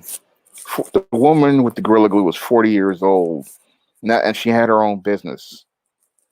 She's And a it was teacher just too. sad to watch a 40-year-old woman not to know what to do with super glue. I mean, I learned about how dangerous super glue was when I was Right. 11 years old. And I remember back then when my Voltron Deluxe, which I got a second version, the original version, one of the legs broke and my mother bought some crazy glue. And I remember reading the tube of it and it's saying bonds skin instantly at 11, 12 years old. And I knew better with crazy glue not to use it for certain purposes because as I was growing up and I was learning about customizing action figures in my late 20s, early 30s, I learned that super glue was meant originally to be used to close up wounds, and it was originally designed to close up wounds in combat areas like the Vietnam War. So this is a Right. very powerful glue, and you can't really, once you get it on skin, it's just not going to come off. Right. It's And not it designed for that. and it's very porous. I mean, I know from working with it on when I'm fixing action figures or I'm customizing action figures that this glue is very porous, and once it gets stuck to your skin, it usually doesn't come off, especially if you leave it on there. Whatever is there is going to be permanent, and it's also going to get very, very tight. I know this from experience working with super glue, and the stronger ones like Gorilla Glue and Crazy Glue Max, oh, they are hard to get off. And sometimes, if you're lucky and you get it on your hands, you might be able to get it off Well, when it's liquid with cold water. It'll crystallize, or you have to use sandpaper to get it off. well, But in well. her Even as case, kids, we were even told not to sniff glue. Things yeah, were dangerous. It's not something you put in your mouth. I'm just talking about regular Elmer's glue, just stuff like that. That wasn't nothing you played with. You use that for construction purposes. So yeah, somebody like that in the company, which I doubt. You know, I don't know. I doubt she'll have a great case with it because that thing is advertised everywhere. Everybody should know as a reasonably prudent person that this is not something you play with. yeah. But yeah, and I know there's products. I know about products liability law and so forth, but I'm pretty sure I know for a fact Gorilla Glue is not found in the cosmetic section in Walmart. No, it is usually found in the glue section. Like when I went to Walgreens, I bought a tube back in 2018. It's usually found in the tools and crafts section. It's usually found, usually really in the tool section of many department stores like Target and Walmart. It's a glue that is meant for special utility purposes. It's meant. I mean, Gorilla Glue is on the high end of the super glues. I mean, Gorilla Glue is up there with Loctite glue, and like I told people, the JB Superweld. These are the glues that they practically, once you get them on, they're not coming off. And I've got the action figures to show people. Once you put something on, it ain't coming off. And this type of glue has, again, it has a more advanced formula than your standard crazy glue. I mean, I know, again, I've worked with Crazy Glue Max and the other crazy glues like that are of a higher level formula, and that's not coming off with any sort of acetone. I mean, but this woman, she just didn't want to read the package. I think what she wanted to do was try to get a shortcut as related to maintaining this hairstyle. She wanted to keep it for a longer period. She thought, oh, I'll just use this glue over the hair glue, and it'll just wear off over time. But what happened was the glue wound up bonding to her skin, and she just showed us again another contestant on the show play stupid games, win I think they could have put a prizes. birdhouse on her head. Yeah. And she also shows us the dangers of low IQ, low information people and what happens when they get a hold of products. Rosin asked how old was the man. I mean, that Negro was old enough to be my grandfather. It looked like I mean, he had to be in his 40s. Still, I mean, that stuff. I can't see somebody not knowing. The world has changed because this is something I would expect on an episode of Jackass. Black people were not on Jackass. Nope. Maybe if the exception of Kobe Bryant guest starred, but this is not something black people would do. Like Kobe, I remember I think he slam dunked over a pool of snakes or something like that, but he could do that from the distance and for how long. But Kobe didn't glue a cup to his face. He didn't put glue in his hair. But we have a problem because we have a lot of low IQ, low information black folks out here. And a lot of these low IQ, low information black folks, if they see something on TV, they try to copy it. So, or they see something like one of these challenges out here, they want to go out here and do it. And they're thinking about the short term attention they're going to receive, but they're not thinking about long term consequences because a lot of these people, they have not really been taught critical thinking and they're not really learning how to think critically about the consequences of their actions. They just go on impulse. And when you have people like this, they will get themselves into trouble sooner rather than later. And they make these messes and they don't think anything is wrong with it. And what's really sad is you get enablers like this lawyer in this case as related to the super glue lady talking about how he wants to sue, but all you're doing is enabling this dysfunctional woman to continue being dysfunctional, and that's something that nobody should encourage. Yes, and just to be clear, they are not from New Orleans. It's maybe Louisiana, but when you leave outside New Orleans, you're in Louisiana. Just for the record, she's in our neighboring parish of Saint Bernard, Violet, Louisiana. I know where it is. I got cousins that live out there. Saint Bernard is always, I I like some stuff about it. The other guy, I think he's from uh, Iberville Parish, if I'm not mistaken. Yeah, because I remember he got in trouble with the law with the ice cream challenge. So this is the same guy who got in trouble with the law licking ice cream. Seems he has a problem with his tongue. Yeah, Now he puts on. that's typical of many of your low IQ people. They don't think. There's no critical thinking whatsoever, and that's why they get involved in these ridiculous things. And because nobody's there to pull them to the side and say, "Hey, just don't do that. That's stupid." Right. Let me before we go, Sean, I do want to make an announcement, and especially this is some breaking news, ladies and gentlemen. As you know, we had coverage of the Kwan Bobby Charles's death. I had Brother Sean come on this platform as well as Brother Bernard. There has been an arrest made in connection with Kwan Charles's death. Janet Irving. She was the last woman to see Kwan Charles alive. That was around Halloween of last year. On Tuesday, the local sheriff's office reportedly booked to the delinquency of a minor and failure to report a missing child. She was among the last people to see Kawan Charles alive. In a statement announcing the arrest, Sheriff Thomas Romero said he was confident that his office put together an extremely strong case against Mrs. Irving and that he spoke with Kawan's parents immediately afterward. Kawan disappeared on October 30th, and his parents believed that the authorities were too slow to act when they reported their son missing. The parish police found his body in a drainage ditch days later on November 3rd. When he disappeared on October 30th, the parents immediately went to contact the city police. They did nothing for. There has been an arrest made. Now, for those of you who are saying why isn't she charged with murder, or those questioning that, you have to have strong evidence in order for them to make a connection with arrest. But the evidence that they had there at least was that she failed to report a minor that was missing and also contributing to his delinquency. So, Sean, those are the charges that were brought, and I'll just show you guys the copy of the article so you guys can take a look at it. This is from uh, The Cut. Sean, we talked about this before. Just your quick thoughts if you have anything on it. Well, I am very cautiously hopeful that this leads to a conviction. I'm glad to see that there were some charges filed as related to this case because this young man lost his life in a very, very tragic fashion, and it mirrored what happened to Emmett Till.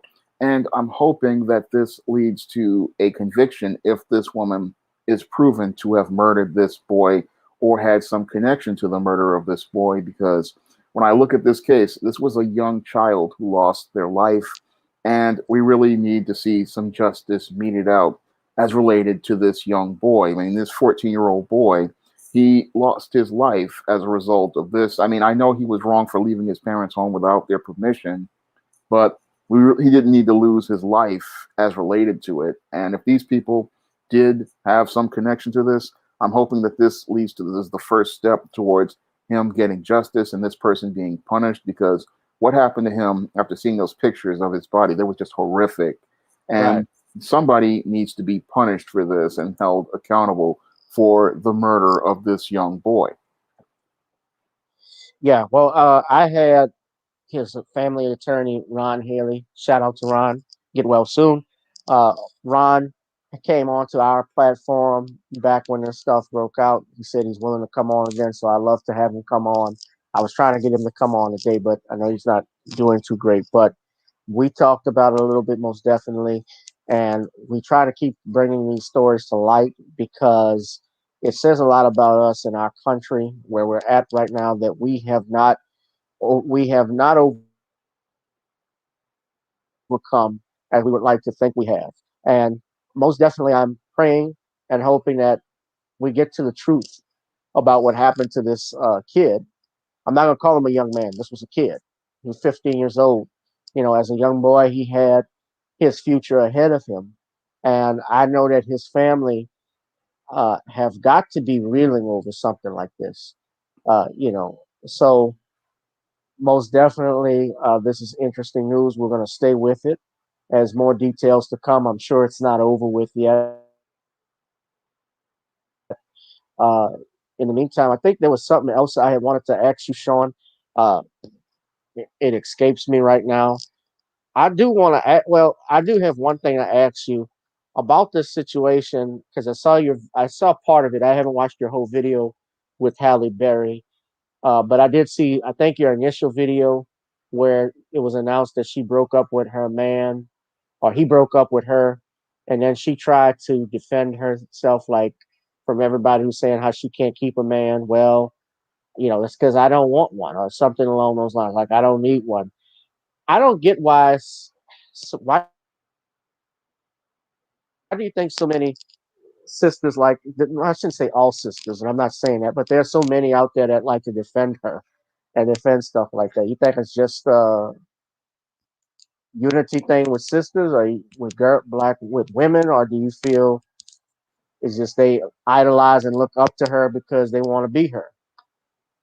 Well, I think that some of these black women idolize and want to be Halle Berry, but it's also a part of this covert contract that some of these women in this black sisterhood have. They want to go out here and make these statements of denial as related to things like when their relationships fail, like in case of Halle Berry, she wants to make this defensive statement saying, "Who said I wanted to keep him?"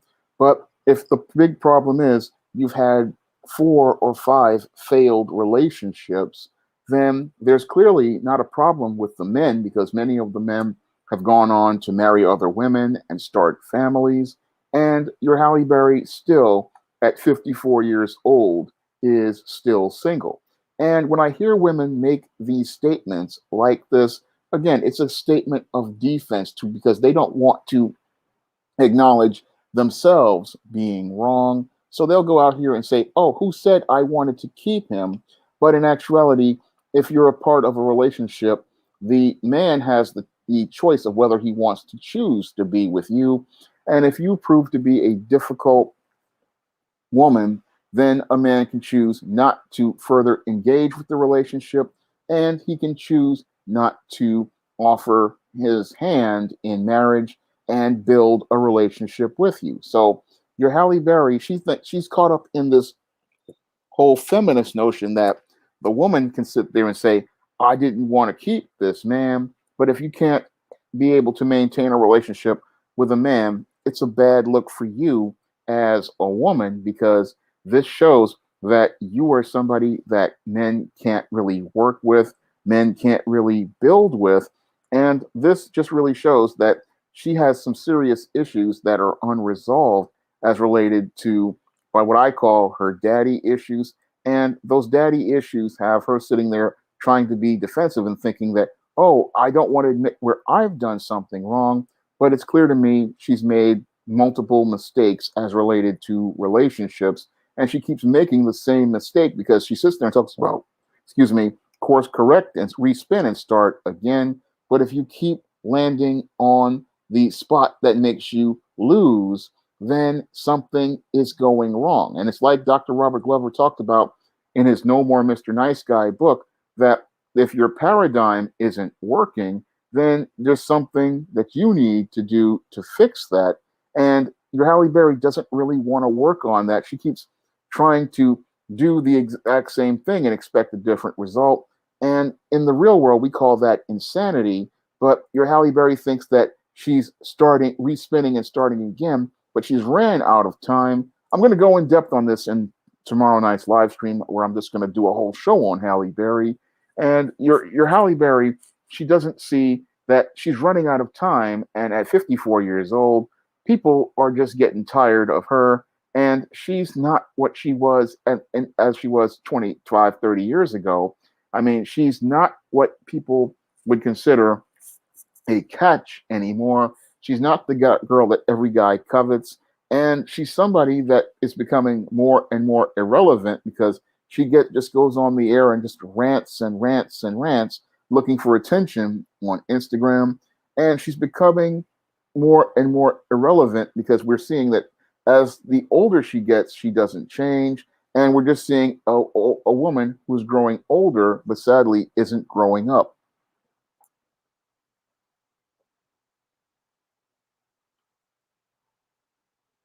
Yeah, I think that she, Halle Berry at her age right now, she's realized that her time, she's in her 50s. And I'm not gonna lie, she's still an attractive woman. I remember uh, back in the 90s when she had movies like Boomerang, and she had movies like a couple other movies outside of Boomerang, including Swordfish. A lot of men loved her. Same, but then when in that movie, she did that 34 and a half with Billy Bob Thornton. I say 34 and a half because she didn't give him the other half. So Yeah. you add those together, you know what the number is. She, that's really when I think a lot of our people too looked at her a little bit differently. I mean, even though I know she's playing a role, but the fact that she became the first black woman to Best Actress for portraying a white man's side piece, you know, make me feel good, things like that. That's what they awarded that for. And I remember distinctly that night, Denzel won the award for playing Alonzo Harris in Training Day. And, I remember him saying, oh, they killed two birds with one stone tonight. He was making a reference to the fact that they had to get both of them tonight. And that was just giving it away. But, Malcolm X. But, Halle Berry, I think in her she's in her middle ages now, in her 50s, and she realizes she ain't getting, she's not getting it like she used to. Like men aren't. I'm not gonna say they aren't men who aren't attracted to her, but we're not catcalling for her.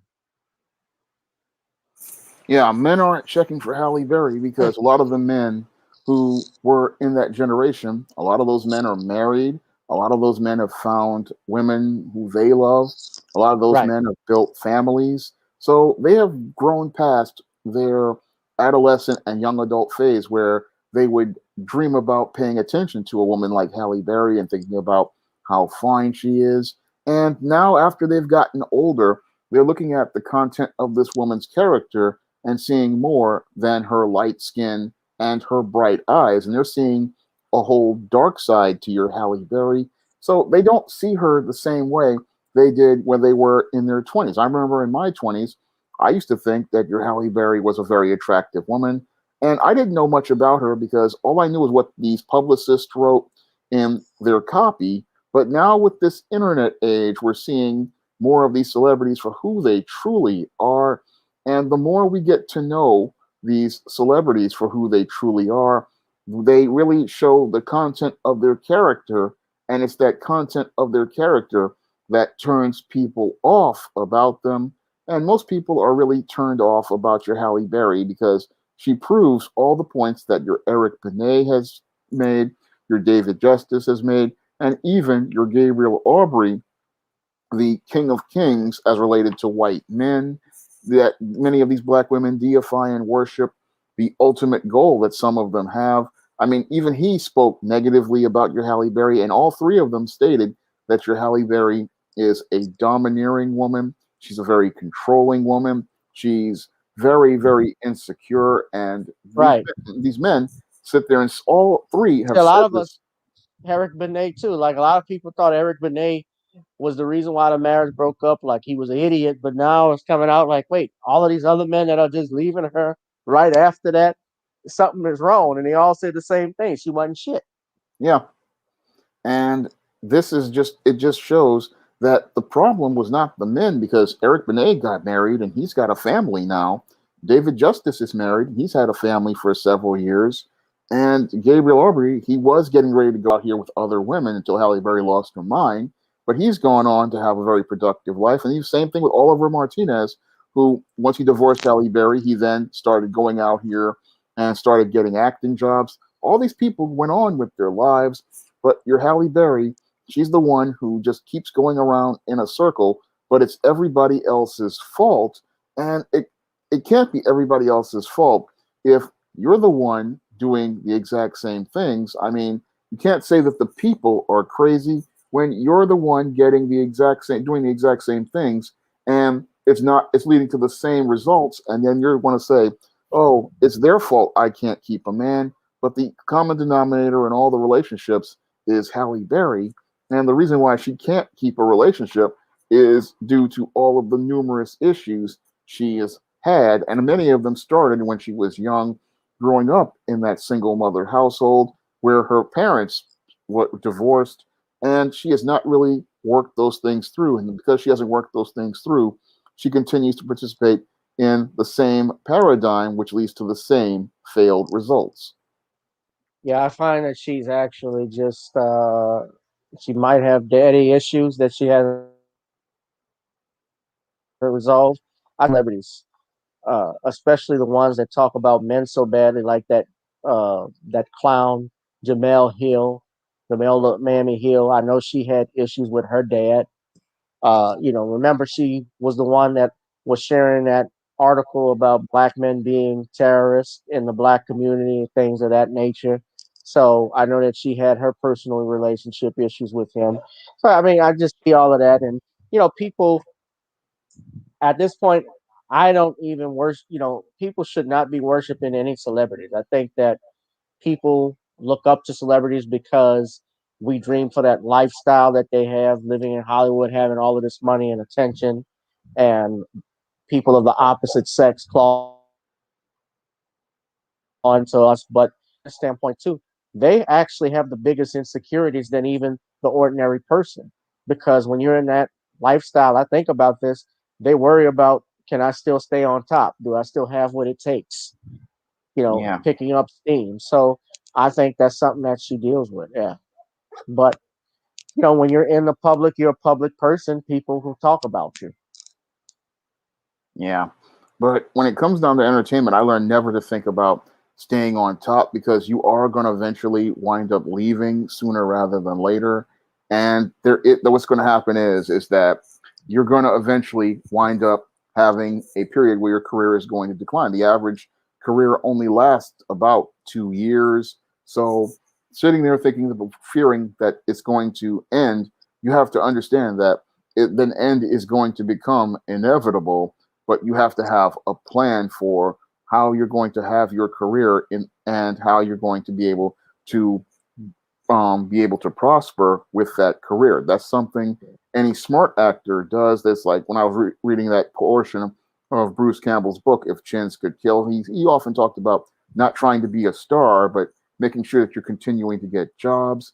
And that's something any smart actor does. I mean, when I look at Tom Tiny Lister and the career that he had, I mean, he had a career that blew the doors off even many A-list stars. I mean, Yeah, this man was working for over 40 years. I mean, he wasn't getting these big superstar roles. I mean, he wasn't the lead in many of these movies, but he was in some he was employed. blockbusters.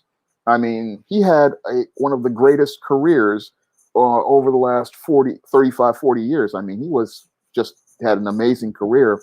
And that's what happened with him because he believed in God. And he also just went out here and just said, look, I'm just going to take whatever work I can get and make the best of it. Same thing with Samuel L. Jackson. I mean, I just watched Samuel L. Jackson in a movie called Return of Superfly, which came out in about 89 or so. And he was willing to just take whatever was there. And he also had a blockbuster career, was in Star Wars, Pulp Fiction. He was in so many movies. Right. And a lot of those people, they were saying, look, it's not about being the star. It's just For about Bill getting the Cosby. work. Yeah, Bill Cosby. It's about getting work. And the whole thing is if you get to work in enough projects, one of them is going to blow up and then you're still going to get paid in royalties and you're also going to get your name out there. So you're still going to be booking gigs. And the ultimate goal is booking gigs. And your Halle Berry, she didn't have a good agent. She didn't have a good manager. And she couldn't turn an Oscar into a way to prosper because she didn't understand how Hollywood worked. And now she's frustrated and angry because her life isn't going the way she thought it should go. She thought she was going to stay on top of this $15 million a picture, but you can't really focus on that. If you're a smart actor just takes whatever gigs that are out there. Yeah, they'll take the small gig, but if it leads to a big box office or it leads to people making notice of you and it becomes a signature role, they'll take that small role and turn it into something. And when I look at guys like Bruce Campbell, Tom Lister, and many others who have had incredible careers, it just shows, you can't really worry about being a star. You just have to be a working actor. Right. Well, what I was saying is even with Samuel Jackson, he starts the show, and he was in his 40s. I Yeah, mean, he wasn't a fairly young man when he got his big break. I mean, Bernie Mac, I remember when he finally broke free and started making movies, he was in his 30s. So I pray there's hope for me. well, there's hope for everybody. I mean, There's Sam hope for me. Jackson had a good There's career. hope for me. Yeah, Bernie Mac had a good career. Don. Yeah, Bruce I Campbell mean, had a good career. I mean, it's just about the jobs you take, and you might think it's a small role because a lot of the people they think all I want is lead roles, but sometimes you can take a supporting role or a background role, and if it's a really good character, it can really build up your career. I mean, I remember watching Tiny Lister when he was doing Posse. I mean, that was a major role that is significant to his career, and I also remember watching him in Debo and Friday, which is his yeah. signature role. So it's I not about there being small roles. It's just you have to be a smart enough actor to make it work for you. Well, I remember him. Yeah, most definitely. I remember him as Zeus, and I remember him in a movie called Armed and Dangerous. He did with John Candy and Eugene Levy back in '86. Yeah, He did that. I mean, he did guest starring roles on Martin, on Matlock. Uh, any black show you can name, he's a movie he's practically been a part of. If it wasn't Ice Cube's movie, he was in Master P's movie. I got the hookup. So I really have a lot of respect for that brother. And I'm sorry that he's gone, but may he rest in peace. He's too just in his last week or so. Mary Wilson passed away, yeah. and then a week before that, we had the loss of Cicely Tyson, Cloris Leachman, and Hal Holbrook as well. Just thinking of those. So yeah, Mary Wilson with the Supremes. Shawn, let me just ask you something before we go, man. Uh, are you interested? Like, I know you're pushing your books now, but are you going to be interested, or you be doing any other, like, for instance, getting into film? Are you still looking possibly at getting into screenwriting? I'm just curious. I'm practically done with screenwriting. I might just do this idea I had for this dude, where's the bathroom comedy. as a gag. But I'm not really into doing any screenwriting because it doesn't make me much money. I mean, I did the Marilyn and Nikki books, and they didn't really sell that well. They got critical acclaim, but they just nothing came of them. I mean, I still have the screenwriting skills, but I just don't want to do that anymore because it doesn't make me any money. And I, as a writer and a publisher, I have to do the projects that pull a profit. So if I go out here and do a book like Man Crisis and it gets close to 500 sales, I'm going to do that book. Or if I do a book like Eternal Night and it's going to get me some really strong sales and, open very strong, I'm going to do that project. But I don't see any profit as related to doing screenplays because when I tried to do the query process, I ran into a brick wall. When I tried to do a screenplay contest, I ran into a brick wall. And I'm not a big fan of the entertainment industry now that I've learned the truth about it. So I've moved on from anything as related to screenwriting because it's not something that I'm going to be able to pull a profit on because I write these books because one, I like to be creative, but two, I need to make a profit because this is how I make my living because I don't have a full-time job right now. So I would need to really see a way to make a profit of it to even consider going back to it. But at this point, I'm just thinking about, moving on to those projects that are going to pull me some money.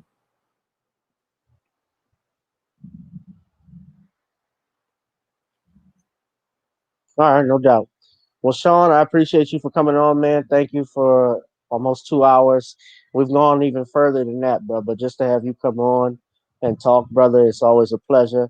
I want you to plug in your books right now. Tell everybody what books you want them to go check out. Okay, we're going to start that right now. And upcoming 2021 SJS Direct books, John Haynes, Taking Care of Business, is coming out on March 20th on Kindle and paperback. So you can put in your pre-order for John Haynes, Taking Care of Business right now for the Kindle version. The paperback version will be ready on March 20th. I'm editing Taking Care of Business right now. I mean, I have the laptop right beside me where I do my editing on the bed. So I'm going to be going back to that as soon as I'm finished with tonight's show. And I also have Isis Revenge of the Cyber Goddess, which is coming out on April 20th. And I'm starting to do the editing on this book. So these are the two books that are going to start the spring catalog. I'm hoping to get back to Bill Walko as related to the cover for Easting #cancel vacation. And I also have the books of the 2020 catalog in front of me, and those include Eternal Night, the critically acclaimed African-American vampire novel I published in October. It also includes, Easting Blast from the Past, which features one of the first comics on the SJS Direct imprint. This came out in December of 2020, I believe. No, it was Thanksgiving. It was Black Friday of 2020. And this one, again, features a bonus comic. We have John Haynes, The Man with Nothing to Lose, which came out in March of 2020. And we have Isis, The Main Event, which came out in April of 2020. All four of these books are now available in paperback and Kindle format. And you can also find several of them on Smashwords, the iBook Store, and Google Play. You can also find Eternal Night and Isis, The Main Event on Kindle Unlimited. So if you have Kindle Unlimited, you can read both of these books for free right now. All right. So you guys check out John Haynes, The Man with Nothing to Lose. John Haynes, Taking Care of Business, that's coming out. You can pre-order that, but some of his books are already available. And you guys should check that out. Buy those that you don't have, including The Man Crisis, which was one of my favorite books that Shawn has done. Shawn, thank you again for coming on, and I'm sure you will be back again. And look out for his live stream tomorrow. All right. Well, thank you for having me on the show, and I'm glad to have been a part of tonight's show. Most definitely. And one day we will get you to laugh on this program. You guys check out Cash App. Please drop a donation. Gavin Richard Esquire. Gavin Richard Esquire on here. You all be safe and be blessed. Someone said Chick Corea died. Yeah, Chick Corea, the jazz, or I think he's a jazz band leader and pianist. Chick Corea. Yeah, I remember. Yeah, he's a composer as well. Yeah, he did pass away today. So may he rest in peace. But you guys be safe, be blessed, and yeah, I will see y'all in the next one. I'll holla. Peace.